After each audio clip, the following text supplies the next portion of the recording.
Good morning, students. Today we will discuss some accounting principles. First is materiality principle. It refers to the relative importance of an event or an item. Materiality principle हमें बताता है कि कोई चीज़ हमारे लिए कितनी importance है या नहीं. Whether an item is material or not will depend upon its nature. कोई आइटम हमारे लिए मटेरियल है या नहीं ये उसके नेचर पर डिपेंड करता है.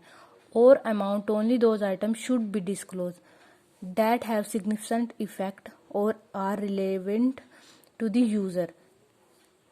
Like as हमने 2 लाख रुपए की हमारी ऑर्गेनाइजेशन की टर्नओवर है, हमने उसमें 50,000 रुपीज़ का ट्रांजैक्शन किया है, तो वो 50,000 रुपीज़ हमारी टर्नओवर की 1/4 पार्ट होगी.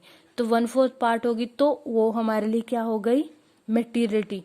मतलब कि वो हमारी मटेरियल होगी, उसकी एक रिलेटिव इम्पोर्टेंस है हमारी ऑर्गेनाइजेशन के लिए. और इसी तरह कोई भी हम अपनी कंपनी के लिए माचिस या कोई पेन खरीदते हैं तो वो हमारे लिए नॉन मटेरियल हो गए, क्योंकि वो इतनी छोटी ट्रांजैक्शन को अपनी बुक ऑफ अकाउंट्स में ऐड नहीं करते, उनका हमारे अकाउंट्स या ट्रांजैक्शन पे कोई इफेक्ट नहीं पड़ता. इसमें को वो ही आइटम्स और इवेंट्स को ऐड किया जाता है जो हमारी ऑर्गेनाइजेशन पर या हमारे ट्रांजैक्शंस पर इफेक्ट डालती है, एक सिग्निफिकेंट इफेक्ट डालती है और जो हमारे लिए इम्पोर्टेंट होती है, उसको बोला जाता है materiality. It should be noted that what is material for one concern may be material for another. इसमें ये भी देखा जाता है कि एक ऑर्गेनाइजेशन के लिए वो मटेरियल है और अनदर के लिए नहीं. बिकॉज एक की टर्नओवर तो है 2 करोड़ रुपीज और सेकंड की है 2 लाख रुपीज. अगर वो 50,000 की ट्रांजैक्शन कर तो 2 लाख वाली टर्नओवर के लिए तो वो होगी मटेरियलिटी, क्योंकि उसकी ओवरऑल टर्नओवर का वो 1/4 पार्ट है. इसी तरह जिस कंपनी की टर्नओवर है 2 करोड़, तो वो 2 करोड़ की टर्नओवर वाला अगर उसमें 50,000 की ट्रांजैक्शन होती है तो वो उसके लिए इमैटेरियल हो गया, क्योंकि उसका उसकी बिजनेस पर कोई इफेक्ट नहीं पड़ेगा. इसलिए वो एक ऑर्गेनाइजेशन के लिए मटेरियलिटी हो सकती है और सेकंड के लिए नहीं. Next is matching concept. Matching concept क्या कहता है? According to this concept the expenses of an accounting period are match against relative revenue rather than cost cash receive और पेड. इस कॉन्सेप्ट के अनुसार हम इसमें वो ही एक्सपेंसेस और रेवेन्यू को शो करते हैं जो हमारे उस ईयर में हुए हों, उस अकाउंटिंग पीरियड में हुए हो. लाइक एज हमें कहीं से 13 महीने का रेंट रिसीव हुआ है तो हम उसमें 13 महीने का रेंट रिसीव नहीं करेंगे, हम उसमें सिर्फ 12 महीने का रेंट ऐड करेंगे अपनी बुक्स ऑफ अकाउंट्स में.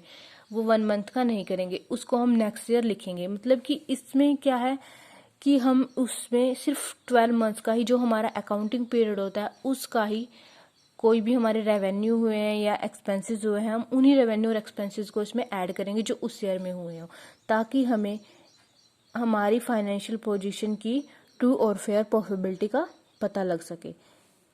Next is cost and historical cost concept. Cost और हिस्टोरिकल कॉस्ट कॉन्सेप्ट क्या कहता है? According to this concept an asset is accordingly recording in the book of account at the price at which it was acquired. इस concept के अनुसार हम इसमें वो अमाउंट यानी कि वो कॉस्ट लिखेंगे जिस प्राइस पे हमने कोई भी एसेट्स परचेज की है या एक्वायर की है. इसमें हम एसेट्स की बुक्स ऑफ अकाउंट्स में उस प्राइस पे एंट्रीज करेंगे. लाइक एज हमने कोई एसी परचेज किया है तो एसी परचेज किया हमने 35,000 रुपीज़ का और उसकी इंस्टॉलेशन में लगे 2,000 रुपीज़, तो हमारी इसकी हिस्टोरिकल मतलब कि कॉस्ट क्या आ गई 37. तो हम 37 रुपीज़ की अपनी बुक्स ऑफ अकाउंट्स में एंट्री करेंगे, मतलब कि जितने पे हमने उसको कोई भी एसेट या मशीनरी को एक्वायर किया है. ठीक है. Next is conservation of conservative and prudence approach. According to this convention all anticipated profit should be ignore. इसमें हम आने वाले जो हमारे प्रॉफिट है या हमें होने वाला प्रॉफिट है उन सबको प्रॉफिट को इसमें ऐड नहीं करेंगे, उनको इग्नोर करेंगे। But all anticipated losses should be recorded in the book of account.